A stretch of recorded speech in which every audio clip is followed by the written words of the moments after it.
Because the draft's coming up. Mm-hmm. I don't even know when the draft is. I've said this last 2 times. I need to look it up. It's because after Omaha now. It used to be before Omaha. Lloyd's on it. He's on it. He's on it?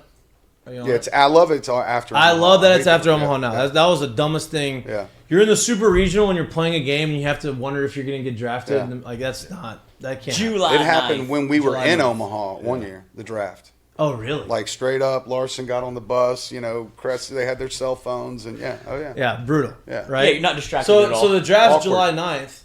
So you only have a week from the draft to the time you get drafted to when you can sign, right? The deadline to sign is July 15th, which I like. Yeah. Hey, draft me, let's go, right? With the draft coming up, LSU's got the 2 number 1 picks in the draft. I would imagine Skenes and Cruz are both going to get paid like the number 1 overall pick. You would imagine. You got to think. You would imagine, right? Like, there's no one close. I don't believe. I know people talk about the kid from Florida, their center fielder, Wyatt Langford. Very good, having a great year. I don't think he compares. The only chance he becomes the 2 pitchers at Wake Forest. Those guys are studs. yes. Yeah. No, Are I'd say either one of them draft eligible though? I don't know. I think at least one of them. Friday guy is. Yeah. The only way I would see the guy from from Florida being even in the conversation, the only way possible, is if there was a pre-draft deal that was way under what you would think someone would be. And that's something the Pirates could do. But my question, because we talked about it earlier in the year, remember? About it, right. They just signed our guy. Center fielder, right. They just signed him to 8-year deal. They're winning. They feel like they're winning now. Like they are in first place in their division. If by July 9th, they are still in that position of like, oh, we're kind of there. Do they draft Skenes 1 overall and say, hey, we're going to put you in the bullpen in September this year? Or do they say, I want Cruz because I think that he's going to make the difference and he's going to be here for 10 years? Man, you know what I mean? I've talked to a lot of people about this, and here's one theory I've heard about who you take and why. One former Major League pitcher said, you definitely go with Cruz because there's a longer, more sustainable career there. Skenes throws 100 to 102 miles an hour, and the human skeleton's not meant to throw the baseball that hard. Yep. My only debate there is that this human skeleton is 6'6", 250 some odd pounds. Yeah, right. And all of the guys in the history of the game that have thrown that hard, that long, Clemens and Ryan and Randy Johnsons, were all big, massive dudes like that. Yep. So, boy, as the GM of the Pirates, I would hate to take Dylan Cruz and pass up on a kid that may end up being the next Nolan Ryan.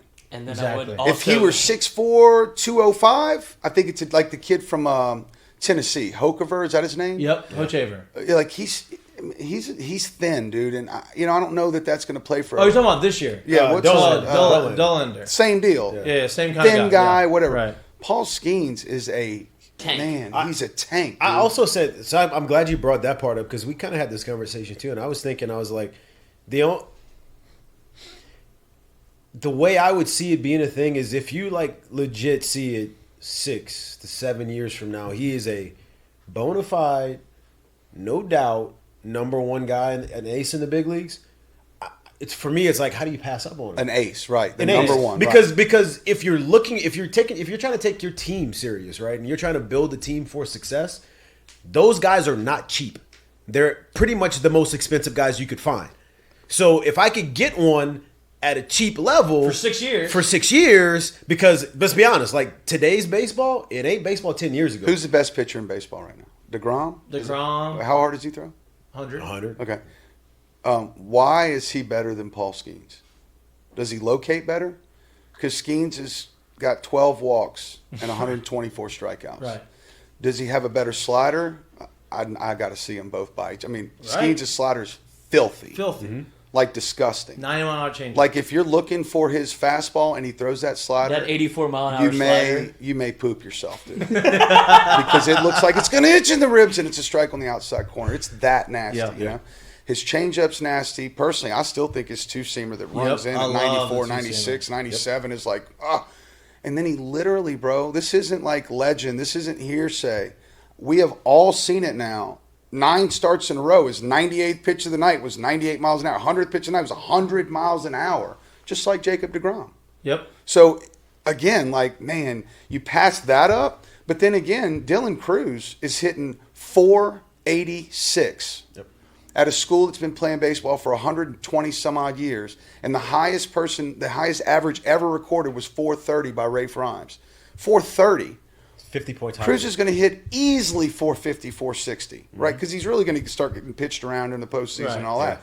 So, like, if you're looking at a guy that I don't know that he's Mike Trout, bro. Mike Trout is. It's hard to compare. Dude, to the he's best the of all alpha time. in the big leagues. Yeah. He's the best. He's not only hits the best, he hits the homer, but he's faster than anybody. Like he's just a freak. He looks like a freak. He's 6'2". Looks like a linebacker. Looks like a linebacker. I mean, he's the same size as Miguel Cabrera, but runs like a 4.4. And I think the body fat's a little different. He's the alpha, dude. Mike Trout's the alpha, and oftentimes you hear Cruz and Mike Trout. It's like, but what if he's not Mike Trout? What if he's a shade under and he hits 330 with 35. with 35 every year and 40 doubles and drives in 100 and plays center field every night? You like that? I like that. Yeah, man. I think the answer is I don't know that you can lose with either one of them. That's the biggest point. I really don't think you could go wrong with either one. I'd hate to be the Pirates, though. But like you said, if you're the I would Pirates, hate to be where the you at? Pirates to try to make that decision. I think secretly what they really hate right now, like secretly, is that they're winning. Like this might actually be a decision. That's what Like made we it signed this outfielder because he's really good, and we're able to keep him,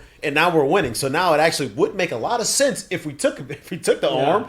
But man, use him in all I don't want to. Listen. I would like to not have to make this decision right Listen, now. by the way, like Cruz didn't have to play center. Right. No, and we right, said that play too. well. Yeah, he could go either way. Yeah, I mean, whatever. And so could the guy they just signed at that point. That's true. If he's better, right. I mean, it's a great problem to have. I'd love to hear what the Pirates front office, would say about it.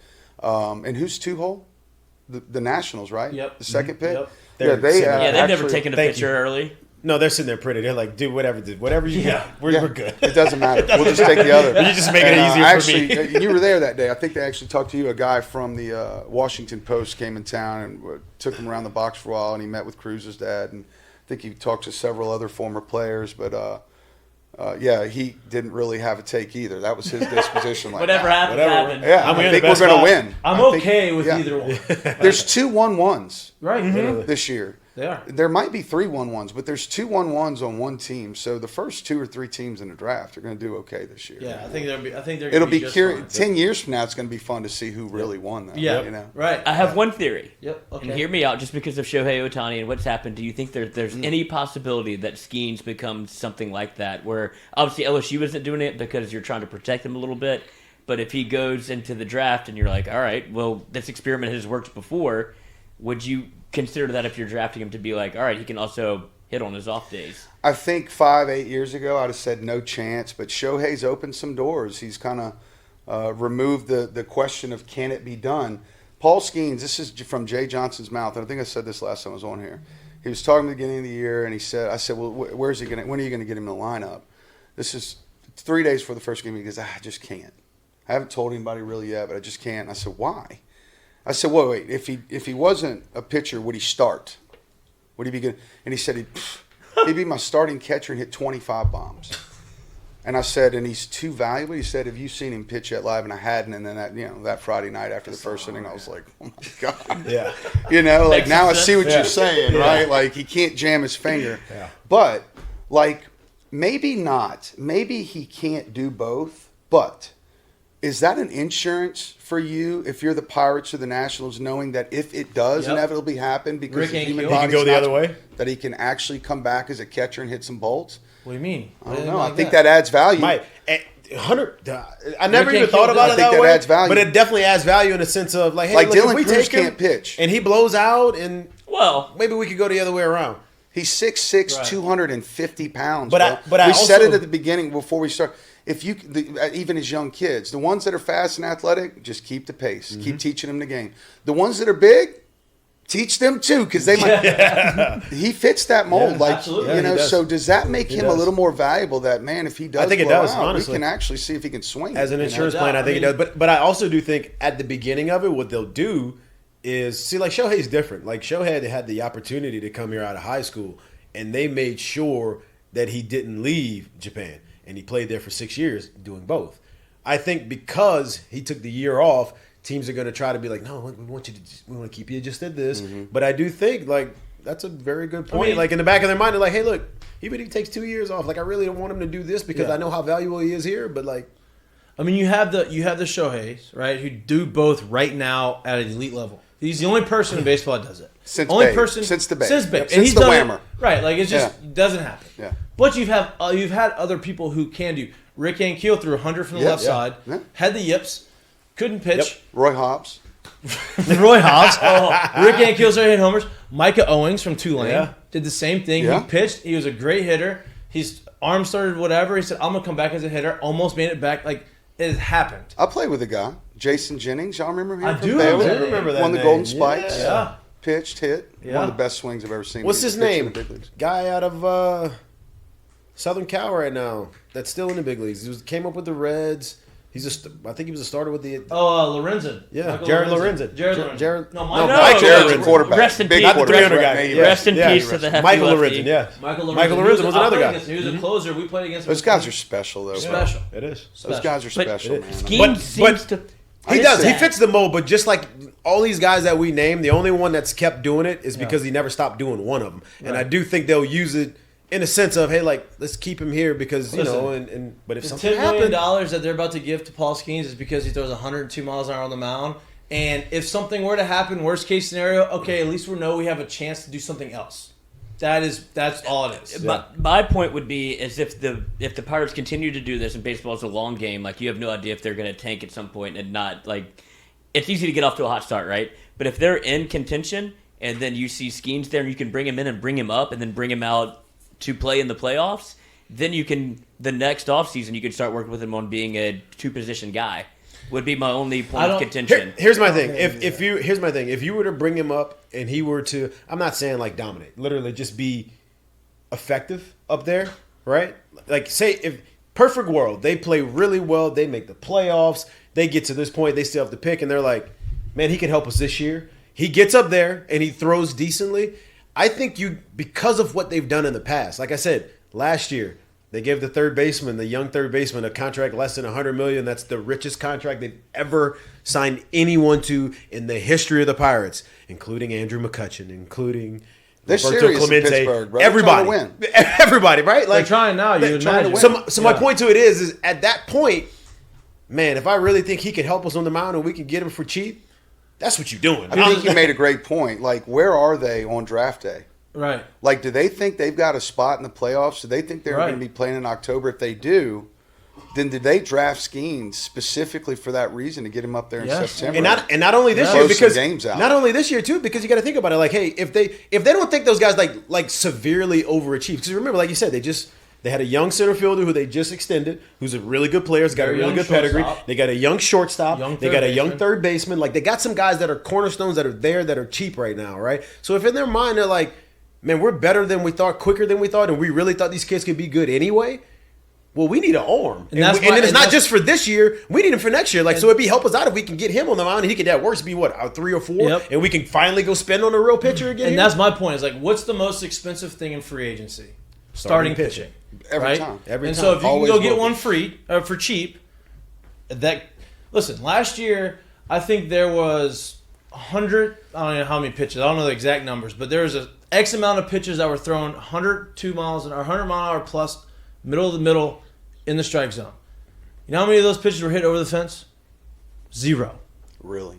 Zero. Not one pitch over 100 miles, middle, and the play were hit over the fence. Wow. That's how hard it is to hit that, Bro. that's how hard it is to hit that. You know what I mean? Like, you have this guy who, hey, Paul, we're going to draft you. You're going to have 150 innings pitched on a college baseball season. You're going to come in there. No, we're going to he ease won't you even come in close. 120 innings. Now? Yeah, you're right. 100 innings max. 100. No, get to how many games left? We say 25. 25. He'll start 6 of them. Right. 36 innings left. 40 innings maybe. 40 innings left. That's Yeah. crazy. Only get to 100 Right. or so. 100 some innings, right? Well, it's also the pitch count. Like, Nowadays, not innings. it's a little different. Yeah, so Big like- Ben, by the way, when he had 202, had 150-something strike crazy. innings that year. That's crazy. Yeah. You say, hey, listen, we're going to sign you. We're going to give you a little break. But in September, we're going to have you in the back end of the bullpen. We only want you to throw 1 inning. Yeah. Okay. I'll sit 102 miles an hour for 1 inning. Okay. Nobody's going to hit me. It's proven. Last year, nobody hit it. I don't have to throw it I'll just anywhere, do it. but literally right over Right the on. plate. Chances are I'm So good. if they're ready, look, you've seen it with David Price. You saw it with Andrew Miller. You saw it with Crochet from Tennessee with the White Sox. Like, it happens very often. Where Finnegan from TCU back in the, like, it happens. So, you know. Hey, I'm gonna be honest with you. The more and more we talk about it, and the closer it gets to it, I don't envy the Pirates' decision. No, because if for whatever reason the decision that they make doesn't work, not even doesn't work, it's just the lesser, they'll hear it forever. Forever. Yeah. Like literally forever. If you miss on Mike Trout again, in 10 years from now, Cruz could be an all-star for 10 straight years. I mean, that's how good this kid is. But my point is, and so could Skenes.